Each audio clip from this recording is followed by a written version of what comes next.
छाया आसमां देखो झूमता गगन है छाया आसमां देखो झूमता गगन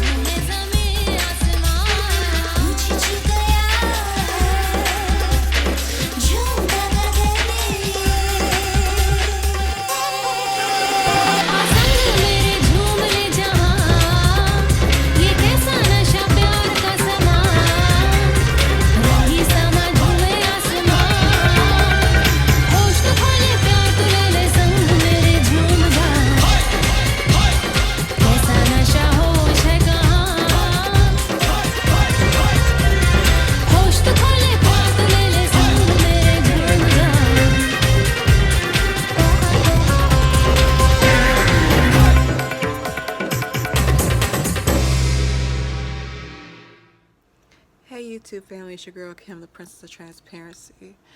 I know it has been a long time since I uploaded a video, so yeah, it's a lot to catch up on. It's been an amazing journey over the last 5 months, but I'll try to give a crash course briefly if I can. So this might be a two-part video, I'm not quite sure. We'll see how it goes. But anyway, before I get into it, I want to say thank you to my new subscribers. I appreciate you. Thank you for coming along for this journey, and to all my seasoned vets, thank you. And let's enjoy the journey. So what's been going on since I announced my pregnancy on the channel? Lord.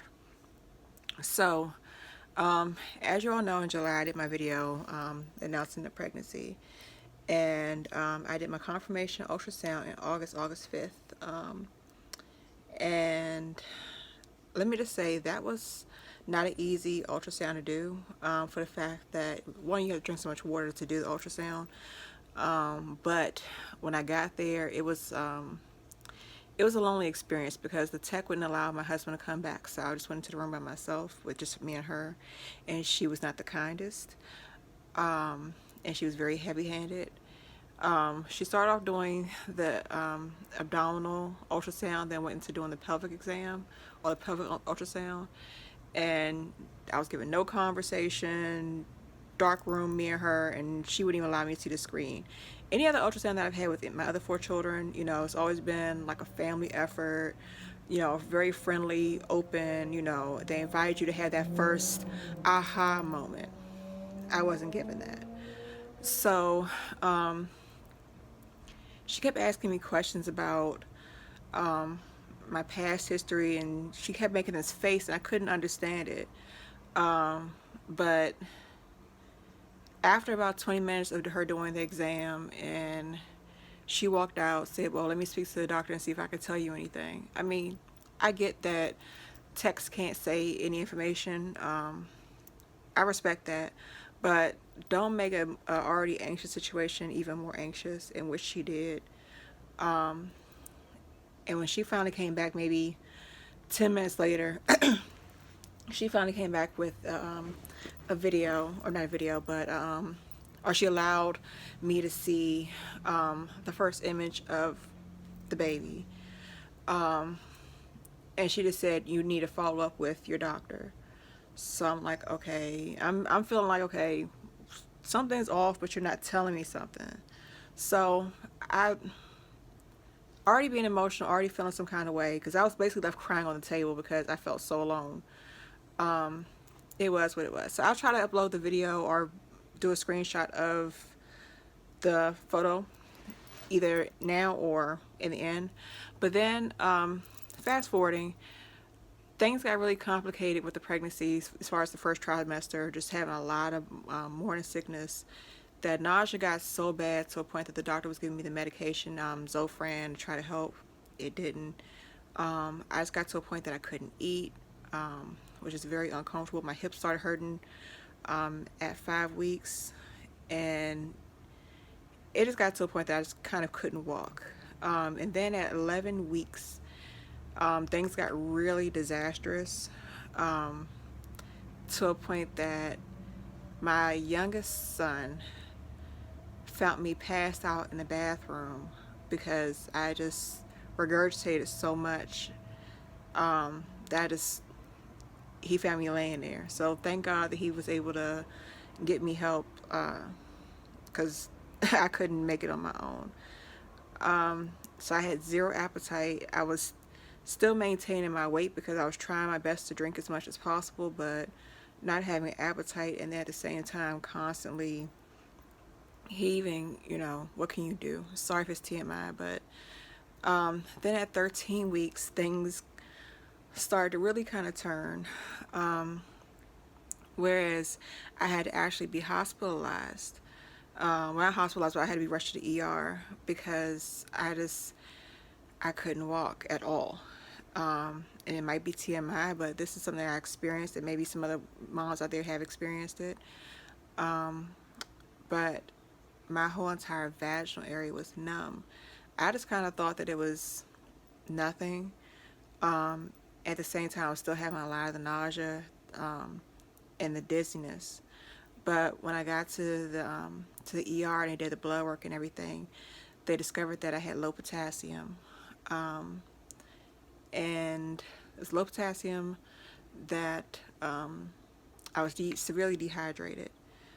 That they had to give me 2 liters of fluid, and at the same time, they discovered that I had pubic symphysis dysfunction, where basically when I had my youngest daughter, who is now 5, when I went to go push her out, they pulled her out too fast, and her shoulder got hooked onto my pubic bone and knocked it out of place. So I have one hip is kind of higher than the other. So I'm already walking, since 5 weeks I've been walking with a waddle, and that's why. So it's very, very, very painful. But naturally your body just tries to accommodate baby, but according to the doctor, my body, because this is my 5th pregnancy, is trying to accommodate at a quicker rate because it's kind of gotten into, what can I say? It's gotten into mommy mode very fast. But it's also that my body is not as flexible as it used to be when I was 25. 25, you can pop a baby out like a pimple. Now it's like, I'm almost 38. My body is just not bouncing back. And with me having rheumatoid arthritis, lupus, cardiovascular issues, my body is just really taking a very bad beating right now. So I'm having to really take it easy. So after I was discharged from the hospital, the doctor put me on bed rest for a couple days, just to try to ease the symptoms up. And then with the pubic symphysis dysfunction, apparently the bone had rested on a nerve, so that's the reason why I couldn't feel anything down there. So I thank God for that. It wasn't something more serious than that. So they did another ultrasound of baby, and baby was doing fine, very active. So I'll link all those ultrasound pics at the end if I can. And then at 13 weeks too, my body started really going through, or mentally I started going through, because we left the house that we were in, I was raised in for 25 years. Because it just got to a point of needing a new change after my father's death in February 2019. It was just like, my mom sold the house, it's time to move on. So we moved down here to North Carolina, and currently we're in Fayetteville, North Carolina. And I just went through a major, major depression. I mean, it was so bad that at times I would isolate myself. And I also got to a point that my mind just went into having a lot of dark thoughts, that I actually at one point wanted to commit suicide. Feeling very bad for myself and for my situation, as far as once we left the house in Maryland to come down here, we didn't have any stable housing in place. So we were staying in hotels, which I'm currently doing this video out of, because we've been here for over a month and still haven't found anything. But it just became really dark and depressing, and just feeling like I didn't have a friend or a support system in the world.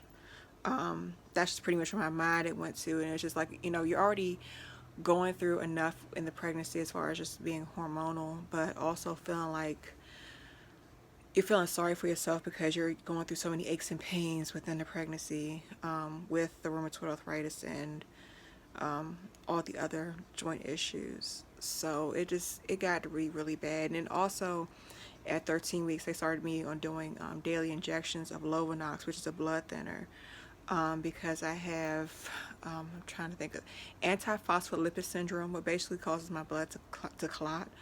So I had to be very cautious about that, and I have to take aspirin along with the iron and the prenatal vitamins, just to keep baby safe, because they don't want a blood clot to form on my end, as far as within my legs, to travel into the placenta or the umbilical cord to basically choke baby off. So it's been a very, very emotional roller coaster. And at times, I mean, I'm not going to even lie, it's gotten really dark, and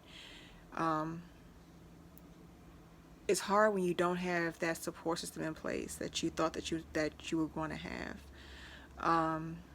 It's just me and my kids down here. It was me and my kids, my mom, and my god brother down here. But it's not the same. You know, you want to have the comforts of home, but it's just not there. At the same time, now recently, I'm currently in this video, as of today is November 4th, I am 20 weeks pregnant. And we did find out the gender of the baby. I'll put that in another video, because my kids I did a gender reveal for my kids, and let's just say it was a special gender reveal. But now currently at 20 weeks pregnant, I am on modified bed rest. When they did the anatomy scan for the baby at 18 weeks, they tried to do an anatomy scan and a fetal echo, and when they did the scan, they found that baby had a hole in his heart, and they also realized that I had a short cervix. So that kind of piggybacks on what the tech was saying at my very first confirmation ultrasound. She had discovered that I had a short cervix, but never said anything, and then the doctors never said anything to me about it. So they discovered that, and they discovered that I started dilating. So I'm dilated to 1. So pretty much I'm on modified bed rest, whereas I'm not allowed to have any kind of sexual activity, no orgasms. I have to basically rest a lot. I have to lay down a lot of the day. If I'm up for 2 hours, I'm pretty much down for most of the day, which is not easy, especially being a mom of 3 younger kids, that you really can't do much for them. So it brings that emotional factor of, what am I doing as a mom? Am I doing a disservice to bring this life into the world? Am I really doing a disservice to my other children? And I have to realize that I'm doing the best that I can with what I have. Whether other people appreciate that or not, I'm doing the best that I can, and I have to be the one to be able to say enough is enough, and I know what I can do, and I know what God has blessed me with, so I'm not going to complain. Is it easy being on bed rest, modified or not? No, because at times it's like you want to do so much more, and I find myself getting frustrated with myself because of the limitations of what I can and cannot do. And then it just gets so lonely of my kids want to go out and play, but I can't do anything because that pressure of feeling baby's head right there, it just is so painful. But that's where I am now at 20 weeks. I'm still here, very pregnant, very tired, but I just thank God for the moments that I get. So that's pretty much where I am. That's what's going on. So it's not that I've been neglecting to do videos. I have been doing a lot of them, but I just haven't had the time to upload and do all that great stuff. So if there are any comments, questions, concerns, you know what to do. Hit me below, and don't forget to hit that subscribe button, hit that notification bell, so you can be up to date on all of this wild and wacky experience. So until next time,